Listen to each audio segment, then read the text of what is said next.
এটা হচ্ছে question x equal to 10 plus 3√11।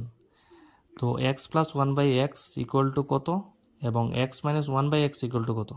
তাহলে ফার্স্ট কি করতে লাগবো, এই 10টাকে স্কোয়ার করতে লাগবো। 10 স্কোয়ার মানে 100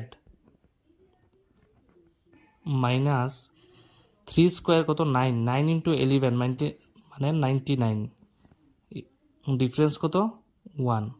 যদি ডিফারেন্স 1 থাকে তাহলে কি তৈব এক্স প্লাস 1/x মানে যে বড় সংখ্যাটার ওইটার দ্বিগুণ মানে 20।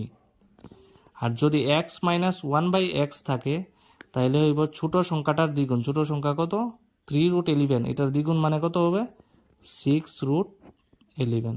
এটা হবে অ্যান্সার। সিমিলারলি দ্বিতীয়টা কত হবে এক্স ইকুয়াল টু 5 প্লাস 2√6। তাহলে x plus 1/x equal to কত এবং x minus 1/x equal to কত হবে।